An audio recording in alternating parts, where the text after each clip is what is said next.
All right, here we go. Slow burn time. Oh wait, we gotta wait. Let me explain the rules. We didn't explain the rules. They don't know what slow burn is. They're just gonna get burned. Why would you explain the rules? Everybody knows the rules. The No. first rule that There are there no are no rules. rules. Yeah, I mean that is kind of our first rule. We typically talk about. Okay, here's the deal. Slow burn is a game that we play. We talk about leadership and life. A lot of times being a lot of paradoxes. In other words, there's two things that may both be true, and they really wrestle for maybe what might be truer in the moment, or which one that we need to leverage up or leverage down. In other words, you could say, hey, what's more important in a business? The people that you work with or the profits that are coming in? So Brad, in all of his infinite wisdom, thought, hey, wouldn't it be fun to put two of these competing ideas together? And then let's force the very wonderful people that we have coming on the podcast to choose, hey, rock in a hard place, choose one of these and why. So it was supposed to be a rapid fire. Hey, we're going to give you two competing kind of ideas. They're both probably really important for a business slash leadership slash coaching slash, whatever it is, basketball, sports. Okay. And you got to choose one and tell us why. Now, backstory, there's a point system. I've never explained the point system to anybody. I allocate points as I see fit, and there are winners and losers, and nobody gets to know that except for me, which I think is a very fair and fun game. That's just my own opinion of it. So, questions, comments, concerns before we move on, gentlemen, and so we're going to go one. Brad will alternate, one and then the other, and you both can answer each of these slow burns. Any thoughts? Any questions? No, All but right. I sense how much you love the power that you have right now, Taylor. Do you? Yeah, that I can just You- award points. Puffed up, your pecs a little bigger. Yeah. Yeah. You You all love- feel it should feel small right Yeah. now. I'm just lording over you. Like, wow me. You're gonna really wow me with your All answers right, here. I'm ready to compete from a place of health. Let's go. Mindset is locked in. All right, Brad. What do you say? You want to? I'm starting. My bad. Because Brad, you've got the new ones. I want you to go with the new ones. All right. Here's one. So pick one and tell us what's more important to you. All right, as you would lead people. Shane, we'll go with you first, and then I'll come back to you, Rustin. Shane, what's more important, being or doing? Being the way I'm being, or what I am doing? Because this is the why part. Give me the meat there. Yeah, because if I understand who and what matters to me, then the doing comes as a natural result. But if I do first, then I get real confused on who and what matters to me. All right. That's a good I like that answer. I'll tell you with the points later. All right, Rustin.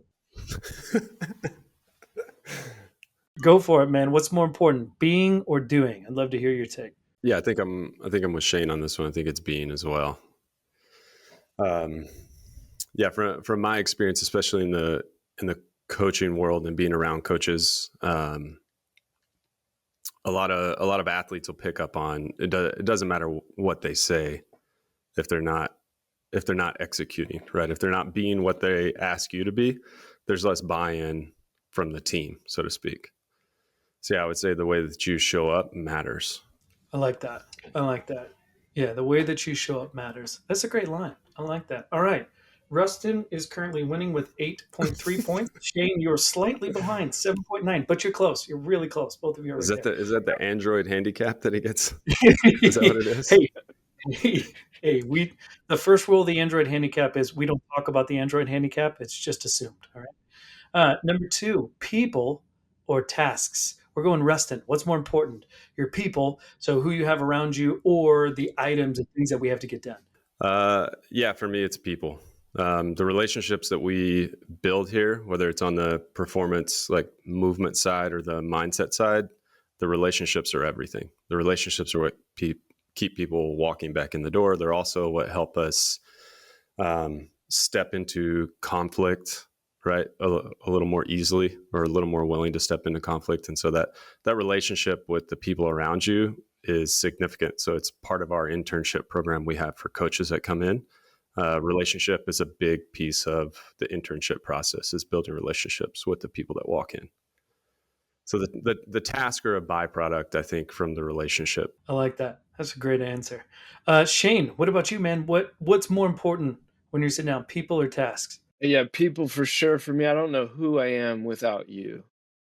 So I can't operate just trying to do things on my own. I lack self-awareness and internal and external awareness if I'm trying to do things on my own. So the paradox of both of these are fascinating to me, because what we also know is that, like, it's motion, it's actually the doing and the tasks that actually create, you know, motivation and the desire to be with people. So I appreciate this. I really like this. Yeah, yeah. I mean, there's some good. That's a good answer. Shane, you've closed the gap, but you're close. So Shane's at 3.1, Rustin's at 3.2. Good job. We But both got I I think, got minus. All man, right. It's a you gotta tough game. Yeah, you Yeah. gotta you got to understand the perform. rules.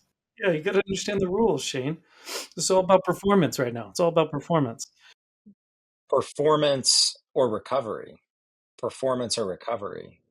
When we're in this paradox, which, you know, post COVID, working from home, we got babies, I got three in the next room crying, freaking out, right? I got we all are dealing with this tension. Literally, probably all of us right now have like a kid within 50 yards of us. Um, what where do we go? If you had to pick one as a leader, is it performance or is it recovery? That's the hardest one yet, but it has to. Jeez. No, don't do that. Don't do. Stop. Hey, if I Those if of I you answer this listening, he's flexing if again. I answer this Taylor, one first, I get a Taylor's making bonus. me I get a do bonus point. But yeah, I mean, what? it's just Say a that again. if I answer this one before Russ, and I get a bonus point. Okay, Ooh, I done. like it. It's submitted before the board, and the board says, "Yeah, that will work. Go for it." Yeah, like it has to be performed, because if I don't perform, then I can't recover. So, like, what am I? If I'm just always in recovery mode, then I'm just depressed, scrolling on the couch, eating those chips that you like, Brad, the kettle finished ones. Okay, but take us to the other quadrant, right? I'm high performance, I'm low recovery. What's that outcome? Burnout, right? Rustin has athletes come into his gym all the time that, like, have strains and pulls and muscle tears because they're like, you're strengthening too much and you're not recovering. Go ahead, Rustin. No, yeah, you're right. Yeah, for me, your performance is limited to how well you recover. So recovery is part of performance. So if you want to perform at a high level, but you don't recover well, then the very real physical response your body can have is limited, right? It's the same with your brain. Like your mental performance, like if you don't take mental breaks, like as an athlete, if they don't have mental rest as well as physical rest, they'll perform at a lower level. So there's a sleep study done by ex NFL athlete that I heard about a couple of months ago, and they studied basketball players and they just tracked their shooting percentage. And they had a certain test group of players sleep less than like 7 hours a night on a continued basis. Other athletes were like 8 or more, like in between the sweet spot, like 8 to 9 hours. The athletes that slept more, that 8 to 9, shot 10% better on the days that they got proper rest. 10%. On the other hand, the athletes that slept less shot more than 10% worse from their normal day of shooting. Right. So that recovery is massive. So if you don't recover, you're just limiting your capacity to perform at the level that you could. So it's exponentially worse to neglect recovery in terms of your performance output.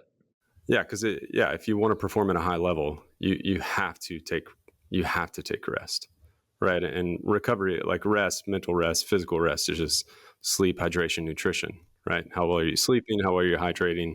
What are you putting in your body? I hear you and Shane saying the opposite. You're saying if I only had to pick one, rest or performance, I pick recovery. Shane's saying no, I pick performance. I think for me, they're tied together. I think What are recovery. you trying to do, Oh, Brad? What are you whoa, trying to do? whoa, This He's is whoa, trying like to what whoa, the pit us media against Rustin. is each other. doing, like, There's politically. the Gee whiz. He's third twisting it. option. It's a Russ good spin. didn't say anything I disagree with, and all of a sudden I feel like I'm competing against it. Like, this is you're manipulative. Jeez. What I feel like I'm seeing here is a battle taking shape.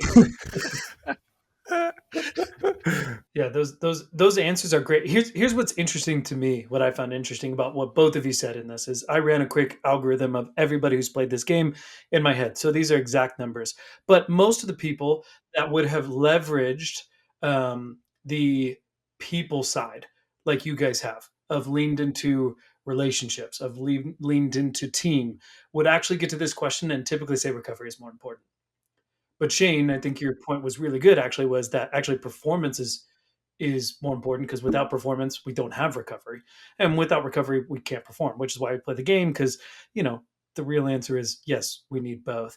But I found that was fascinating because you basically said, hey, performance is most important, but we have just redefined what performance is.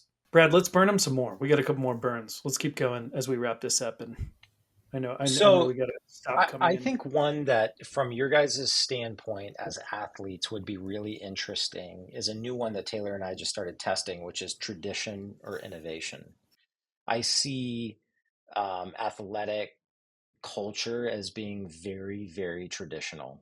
There's a lot of tradition. Like some of these games that we play just go back in history for so long. There's tons of ritual and tradition engaged in sport across kind of every level. And yet at the same time, we're talking about sleep studies and how we can get, incrementally better, shot output because we rest 2 hours more per night on it. Like there's massive innovation that happens as it relates to human psychology and physiology because of sport.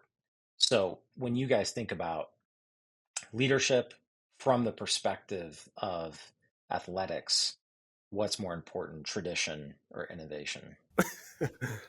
I well, see, I live in the innovation headspace, so I'm gonna say, yeah, I'm gonna say innovation.